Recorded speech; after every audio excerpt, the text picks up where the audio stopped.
आफिया सिद्दीकी की रिहाई के पाकिस्तानी न्यूरो साइंटिस्ट आफिया सिद्दीकी से मुलाकात। आफिया को जेल के गार्ड्स ने 2 बार जिनसी ज्यादती का निशाना।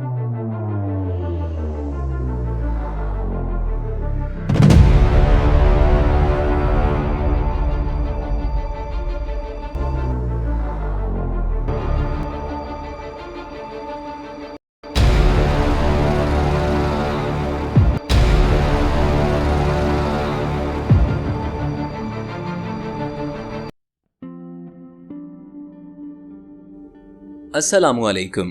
आज हम बात करेंगे डॉक्टर आफिया सिद्दीकी की कहानी पर, जो एक पाकिस्तानी न्यूरो साइंटिस्ट हैं और जिनका केस पूरी दुनिया में चर्चा में रहा है। कुछ लोग उन्हें लेडी अल-कायदा के नाम से पुकारते हैं, जबकि उनके सपोर्टर्स उन्हें अमेरिका की वार ऑन टेरर का निशाना कहते हैं। इस वीडियो में जो भी डिस्कस होगा, मैं उसके साथ साथ आपको प्रूफ्स और रेफरेंस भी देता चलूंगा, जिसे आप बाद में चाहे तो वेरीफाई भी कर सकते हैं। दोस्तों, आफिया सिद्दीकी के केस पर बात करने से पहले मैं उनका शॉर्ट सा इंट्रोडक्शन करा देता हूँ, जिससे वीडियो में आगे चलकर आपको चीजें समझने में आसानी होगी।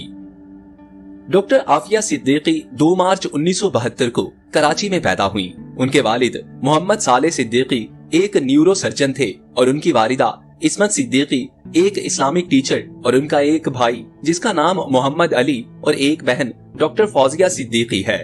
डॉक्टर आफिया ने 1990 में अमेरिका की तरफ रुख किया।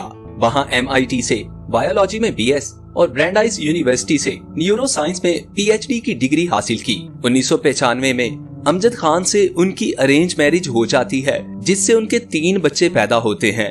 2 बेटे अहमद सिद्दीकी और सुलेमान सिद्दीकी और एक बेटी मरियम सिद्दीकी। इसके बाद उनका अमजद खान से किसी वजह से डाइवोर्स हो जाता है। इसके बाद 2003 को जब आफिया वापस पाकिस्तान आती हैं, तो एक दिन जब वो कराची से इस्लामाबाद के लिए निकलती हैं, तो वो रास्ते में ही गायब हो जाती हैं। दोस्तों, यही वो दिन था जब डॉक्टर आफिया सिद्दीकी की जिंदगी एक मिस्ट्री बन जाती है। उसके बाद जुलाई 2008 में डॉक्टर आफिया सिद्दीकी को अफगानिस्तान की सिटी गजनी से अरेस्ट कर लिया जाता है और 18 जुलाई 2008 को अमेरिकन ऑफिशियल्स का बयान सामने आता है कि आफिया सिद्दीकी 2003 से 2008 तक अल-कायदा से कनेक्ट थी और अरेस्ट के वक्त एक्सप्लोजिव सोडियम साइनाइड और न्यूयॉर्क के बड़े लैंडमार्क्स की लिस्ट वाली एक थंब ड्राइव मिली है, और उस वक्त उन्होंने एक सोल्जर से गन छीनकर उस पर हमला करने की भी कोशिश की है। जबकि आफिया के घर वाले कहते हैं कि पाकिस्तानी एजेंसीज ने आफिया को 2003 में किडनैप करके अमेरिका के हवाले कर दिया, जहां पर उन्हें टॉर्चर किया गया। इस बारे में 27 नवंबर 2008 को जुलियाने वॉन ये एक आर्टिकल लिखती है, जिसमें ये कहती है कि 5 years ago doctor Aafia Siddiqui गायब हो गई थी अपने घर कराची से अपने 3 बच्चों के साथ। अहमद 7 साल, मरियम 5 साल और सुलेमान 6 माह। इनमें से 2 बड़े बच्चे अमेरिकन सिटीजन हैं। आफिया सिद्दीकी का दावा है कि अमेरिकन्स ने उन्हें किडनैप किया और एक खुफिया जेल में कैद रखा, जहां उन पर तशद्दुद किया गया।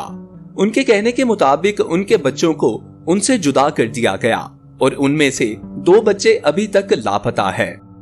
लेकिन CIA इस बात से इनकार करती है कि उसके किसी एजेंट का डॉक्टर आफिया सिद्दीकी की गुमशुदगी से कोई ताल्लुक था। माइकल शोयर, जो 1996 से 1999 तक अल-कायदा के लीडर उसामा बिन लादेन का पीछा करने वाली एक यूनिट के मेंबर थे, उन्होंने साफ साफ कहा, हमने कभी किसी औरत को गिरफ्तार या कैद नहीं किया, वो झूठ है। इसके बाद ये लिखती हैं कि अगर ये सच है कि एक औरत पर तशद्दुद किया गया और खुफिया जेल में गायब कर दिया गया, तो ये 9/11 के बाद की दुनिया में पहला जुल्म का वाकया होगा और अमेरिकन में इखलाकी कदरों के ज़वाल की एक और मिसाल। नाज़रीन, मैंने इस आर्टिकल को शॉर्ट फॉर्म में आपके सामने बयान किया है, और आप तफसील से सुनना और पढ़ना चाहते हैं तो मैंने इस आर्टिकल का लिंक डिस्क्रिप्शन में डाल दिया है। आप एक बार वेरीफाई जरूर कर लीजिएगा। अच्छा, तो इसके बाद पाकिस्तानी आवाम की तरफ से भी डॉक्टर आफिया सिद्दीकी के हक में आवाज उठाई जाती है, और इसके अलावा 21 अगस्त 2008 को पाकिस्तान कौमी असम्बली की एक रेजोल्यूशन करारदाद भी मंजूर करती है। उस वक्त पाकिस्तान के वजीर खारजा minister of foreign affair Shah Mahmood Qureshi थे। ये उस करारदाद का ओरिजिनल पेज आप देख सकते हैं। अच्छा, तो इस करारदाद में लिखा जाता है कि डॉक्टर आफिया सिद्दीकी जो पाकिस्तानी सिटीजन हैं, उनकी अरेस्ट और कैद पर बहुत ज्यादा फिक्र है। मीडिया रिपोर्ट्स के मुताबिक डॉक्टर आफिया सिद्दीकी की खराब सेहत पर अफसोस और दुख का इजहार किया जाता है और इसके अलावा डिफरेंट डिमांड्स की जाती हैं, जैसा कि डॉक्टर आफिया सिद्दीकी को जल्दी से मेडिकल हेल्प दी जाए, अगर जरूरत हो तो हॉस्पिटल में एडमिट करवाया जाए, उनके चेकअप और ट्रीटमेंट के अलावा लेडी डॉक्टर का इंतजाम किया जाए, डॉक्टर आफिया सिद्दीकी के मजहबी बिलीव्स की रिस्पेक्ट की जाए, एम्बेसी वालों को रेगुलर कंसोलर एक्सेस और फैमिली को रेगुलर मिलने की इजाजत दी जाए, उनके बच्चों के बारे में फौरन इंफॉर्मेशन दी जाए और उनकी कस्टडी जल्दी से फैमिली या पाकिस्तानी ऑफिशियल्स को दी जाए और डॉक्टर आफिया सिद्दीकी को फौरन पाकिस्तान वापस भेजा जाए। अच्छा, मैंने इस करारदाद का लिंक डिस्क्रिप्शन में डाल दिया है, आप चेक कर सकते हैं। उस वक्त पाकिस्तान के प्राइम मिनिस्टर सैयद यूसुफ रजा गिलानी भी इस करारदाद की पुरजोर हिमायत करते हैं और बाद में वो डॉक्टर आफिया को डॉटर ऑफ नेशन का भी टाइटल देते हैं। लेकिन अमेरिका की तरफ से इस रेजोल्यूशन का कोई रिस्पांस नहीं दिया जाता। सिर्फ पाकिस्तानी असेंबली काउंसलर्स को आफिया सिद्दीकी से मिलने की इजाजत दी जाती है। इसके बाद 23 सितंबर 2010 को मैनहट्टन कोर्ट के जज Richard M Berman doctor Aafia Siddiqui को 86 साल कैद की सजा सुनाता है।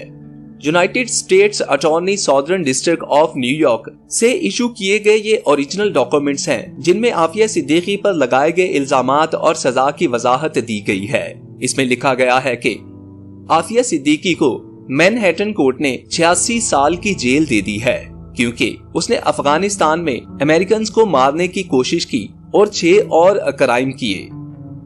प्रीत भरारा जो न्यूयॉर्क का यूएस अटॉर्नी था ने बोला कि आफिया को 14 दिन के ट्रायल के बाद जज रिचर्ड एम बर्मन के सामने सब चार्जेस में गिल्टी पाया गया।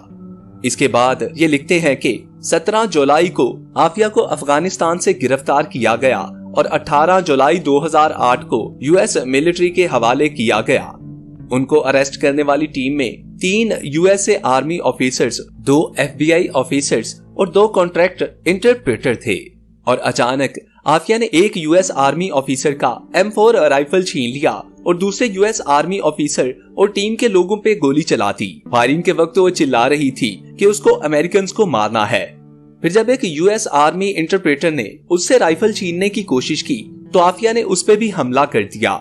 उसके बाद जब एफबीआई एजेंट और यूएस आर्मी ऑफिसर्स ने उसको रोकने की कोशिश की तो उन्होंने भी उसकी मार खाई। दोस्तों, आप समझ रहे होंगे और मैं तो कहना चाहूंगा कि अगर आपने कभी जिंदगी में सफेद झूठ नहीं सुना तो इसको आप आज से ऐड कर सकते हैं और कोर्ट में उनके राइफल पर फिंगरप्रिंट्स तक साबित नहीं होते। नाजरीन, इसके सेकंड पेज पर जो 5 इल्जामात लिखे जाते वो ये है कि नंबर 1, यूएसए के बाहर अमेरिकन को मारने की कोशिश। नंबर 2, यूएसए ऑफिसर्स और मुलाजिमों को मारने की कोशिश। नंबर 3, यूएसए ऑफिसर्स और मुलाजिमों पे बंदूक से हमला। नंबर 4, वायलेंट क्राइम के लिए बंदूक यूज करना। और नंबर 5, 3 काउंट्स में यूएस ऑफिसर्स और मुलाजिमों पे हमला। और नंबर 6, जो कि पेज नंबर 1 पर लिखा है कि उसके पास कुछ हैंड रिटन नोट्स थे जिनमें 12 अटैक का जिक्र था और यूएस की जगह जैसे Plum Island, Empire State Building, State of Liberty, Wall Street और ब्रुकलिन ब्रिज लिखे थे। दोस्तों, अगर आप गौर से पहले 5 इल्जामात को देखें तो आपको पता चलेगा कि इसमें एक ही इल्जाम को 5 बार रिपीट किया गया है। नंबर 1, यूएसए के बाहर अमेरिकन को मारने की कोशिश। नंबर 2, ऑफिसर्स को मारने की कोशिश। नंबर 3, इन पर बंदूक से हमला। Number 4, violent crime. Number 5, 3 counts में हमला। दोस्तों, ये मैंने कोई अपनी तरफ से नहीं लिखा है। इन पेजेस के ओरिजिनल लिंक्स डिस्क्रिप्शन में मौजूद हैं, आप वेरीफाई कर सकते हैं। और इन 5 इल्जामात के बाद कोर्ट में आफिया के राइफल पर फिंगरप्रिंट्स तक साबित नहीं होते। आफिया के 2010 के कन्विक्शन के बाद सैयद यूसुफ रजा गिलानी ने उन्हें डॉटर ऑफ द नेशन यानी कौम की बेटी कहा, जो एक बहुत बड़ा स्टेटमेंट था और पाकिस्तानी आवाम के जज्बात से जुड़ा हुआ था। ये स्टेटमेंट न्यूयॉर्क टाइम्स के एक आर्टिकल में भी कोट किया गया, जिसमें बताया गया कि गिलानी ने आफिया के लिए आवाम के गुस्से और एंटी अमेरिकन सेंटीमेंट को रिपोर्ट किया, लेकिन कोई खास रिजल्ट देखने को नहीं मिलता। इसके बाद 15 नवंबर 2018 को भी सेनेट में एक करारदाद पास की जाती है। और अगर प्रेजेंट की बात करें तो भी पिछले साल 28 अक्टूबर 2025 MPA मोहम्मद फारूक ने सिंध असेंबली से डॉक्टर आफिया की रेपुटेशन का मुतालिबा किया है। लेकिन दोस्तों, पहले की तरह USA गवर्नमेंट की तरफ से इसका आज तक कोई जवाब नहीं दिया गया और एक बेटी, एक बहन, एक माँ पिछले 17 साल से कैद में, जहाँ पर उसे ज़हनी और जिस्मानी टॉर्चर किया जा रहा है। आपको कुछ और अल्फाज चाहिए होंगे जो मैंने उसकी हालत ज़ार देखी। उसको कुछ कहने की जरूरत नहीं थी, उसकी शक्ल बता रही थी। और अभी पिछले साल 2024 को खबर आती है कि आफिया को जेल में जिस्मानी ज्यादती का निशाना बनाया जाता है। इस न्यूज को डिफरेंट चैनल्स ने कवर किया। आफिया को जेल के गार्ड्स ने 2 बार जिनसी ज्यादती का निशाना बनाया, जबकि जेल के कैदियों के हाथों आफिया अनगिनत बार जिनसी हिरासानी का निशाना बनती रही। और इसके अलावा आप मोहम्मद अयूब का यह article issued by the central secretariat Karachi भी पढ़ सकते हैं, जिसमें वो लिखते हैं कि गवर्नमेंट ऑफ पाकिस्तान कहती है कि हम पहले ही डॉक्टर आफिया सिद्दीकी के लिए बहुत कुछ कर चुके हैं। अगर आप डिटेल में पढ़ना चाहते हैं तो मैंने इस आर्टिकल का लिंक डिस्क्रिप्शन में डाल दिया है। अब दोस्तों, आप सोच रहे होंगे कि हम इसमें क्या ही कर सकते हैं, ये तो गवर्नमेंट का मसला है। अगर आप ऐसा सोच रहे हैं तो आप गलत हैं। कुछ ऐसा है जो हम कर सकते हैं। नाजरीन, एक वेबसाइट बनाई गई है आफिया मोमेंट्स के नाम से। इस वेबसाइट का लिंक मैंने डिस्क्रिप्शन में डाल दिया है।